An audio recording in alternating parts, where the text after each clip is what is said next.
باللہ من الشیطان الرجیم بسم اللہ الرحمن الرحیم الحمد للہ الذی خلق السماوات والارض وجعل الظلمات والنور ثم الذین کفروا بربہم یعدلون صدقت یا رب العالمین۔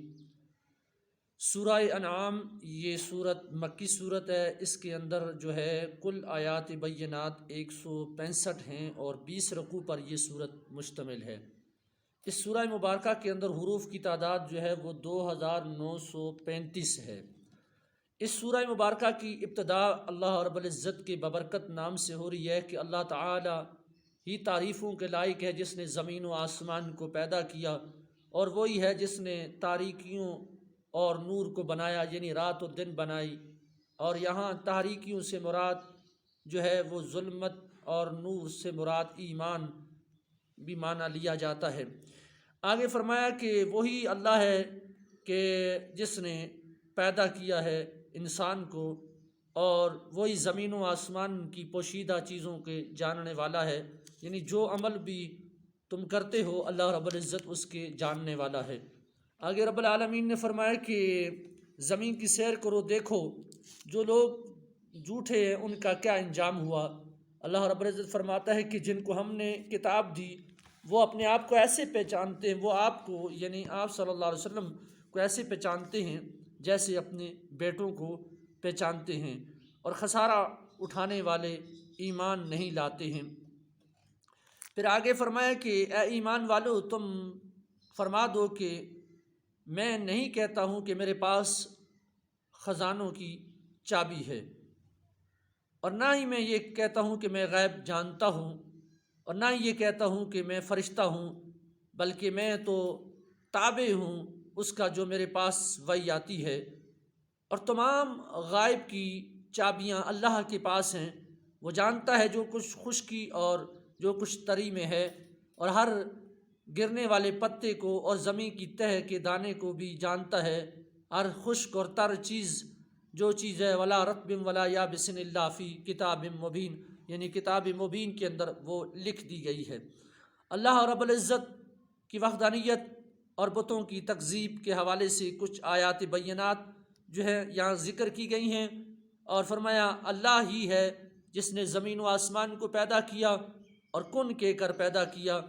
پھر آگے جا کر حضرت ابراہیم علیہ نبینا والسلام کا تذکرہ، جو اپنے چچا آذر کے ساتھ جو ان کا مناظرہ ہوا اس کو تفصیلاً ذکر کیا گیا۔ یعنی ابراہیم علیہ السلام نے ستارے، چاند اور سورج کو دلیل کے ساتھ خدا ماننے سے انکار کر دیا، اور یہاں پوری تفصیلات ذکر موجود ہے، یعنی دلیل دے کر سمجھایا کہ یہ خدا نہیں ہے۔ اگر سورج صبح روشن ہوا تو شام کو غروب ہو گیا، فرمایا جو غروب ہوتا ہے وہ خدا نہیں ہے، یقیناً جو اسے روشن کرتا ہے، جو صبح کرتا ہے، جو شام کرتا ہے، وہ کوئی اور خدا ہے۔ اسی طریقے سے آگے اللہ رب العزت نے مزید 18 انبیاء کرام کا ذکر فرمایا ہے، اور پھر اللہ تعالیٰ نے آسمان و زمین کو بغیر کسی نقشے کے رب العالمین نے بنایا، یہ اللہ کی شان ہے۔ کوئی آنکھ اس کا احاطہ نہیں کر سکتی۔ وہی ہے جس نے ہر چیز کو پیدا کیا اور اس کے اندر خوشبو رکھی، اس کے اندر رنگت رکھی، اس کے اندر جو ہے حسن رکھا، اور اعلیٰ طریقے سے اللہ نے ہر چیز کو پیدا فرمایا۔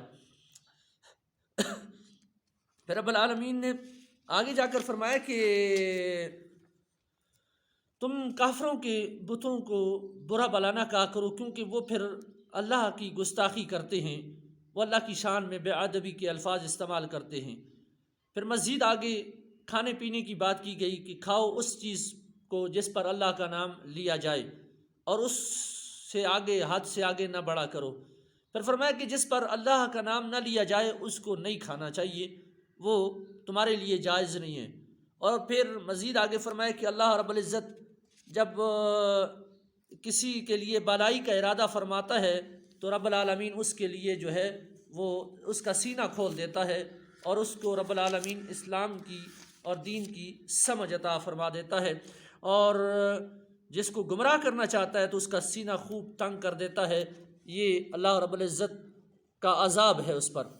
پھر مزید فرمایا کہ اپنی اولادوں کو قتل نہ کیا کرو، اور پھر فرمایا کہ نہ ہی تم بتوں کے نام پر جو جانور، کھیتی اور دوسری چیزوں پر چھوڑے جانے والے جو ہیں ان سے بھی بچنے کا حکم دیا گیا ہے، یعنی ان کا تذکرہ بھی یہاں تفصیل سے ذکر کیا۔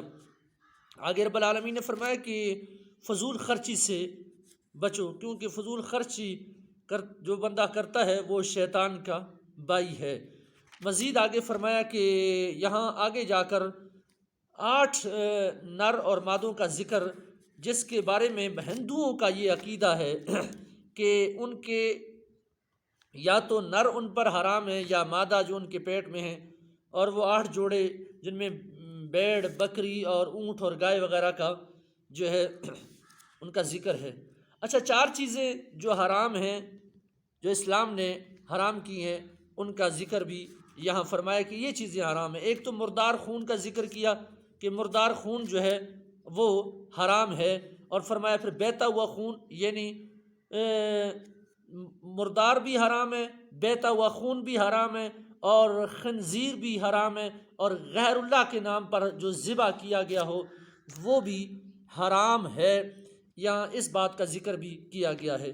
یاد رکھو، یہ جو بعض لوگ کہتے ہیں کہ یہ جو اولیاء کرام کے مزارات پر آپ لوگ جو جانور ذبح کرتے ہیں یا جو نذر و نیاز وغیرہ کرتے ہیں، عرس کی تقاریب کے اندر جو چیزیں ذبح ہوتی ہیں، یہ بھی غیر اللہ کے نام پر ہے۔ نہیں، ایسا نہیں ہے۔ غیر اللہ سے مراد یہ ہے کہ اللہ کے علاوہ کسی اور کا نام لیا جائے بوقت ذبح۔ تو جب ایک شخص بوقت ذبح اللہ اکبر کہہ کر ذبح کرتا ہے، بسم اللہ اللہ اکبر کہہ کر، تو اس کا مطلب یہ کہ اس نے کس کا نام لیا؟ اللہ تعالیٰ کا نام لیا۔ جب اللہ کا نام لیا تو وہ چیز کیسے حرام ہو سکتی ہے؟ کیونکہ ذبح کے وقت جب اللہ کا نام لیا جائے تو وہ چیز حرام نہیں ہوتی ہے، وہ حلال ہوتی ہے۔ جو مشرک لوگ تھے وہ ذبح کے وقت لات اور اپنے منات اور اپنے بتوں کا نام لیا کرتے تھے، اس لیے ان کو حرام کیا گیا ہے۔ اور یہاں جب اللہ کا نام لے کر کسی چیز کو ذبح کیا جائے تو اس کو حرام کہنے والا شخص بھی گناہ گار ہے، اس لیے کہ اللہ کے نام پر جو چیز ذبح کی جائے وہ حرام نہیں ہوتی ہے۔ پھر مزید فرمایا کہ جو چیزیں اللہ رب العزت نے آگے جا کر فرمایا کہ یہ جو ہندو، یہودی، عیسائی، مشرک، اس قسم کے لوگ جو ہیں، یہ اپنے عقیدے کو توڑ پھوڑ کر بیان کرتے ہیں، اپنے نظریے کو توڑ پھوڑ کر انہوں نے بیان کیا ہے۔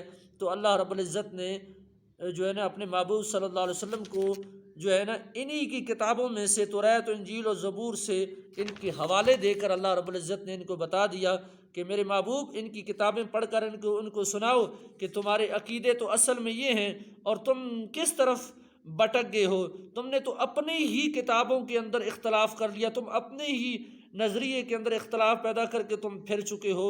لہٰذا اگر تم نے اللہ کی بات کو نہ مانا تو پھر یاد رکھو تمہارے لیے دردناک قسم کا عذاب ہے، اور اگر آپ نے اللہ رب العزت پر کامل یقین رکھ کر ایمان لے آئے تو پھر بالیقین وہ بڑی مغفرت کرنے والا اور مہربان ہے۔ اللہ سے دعا ہے اللہ تعالی ہمیں قرآن مجید کو سمجھنے کی اور اس پر عمل پیرا ہونے کی توفیق رفیق عطا فرمائے۔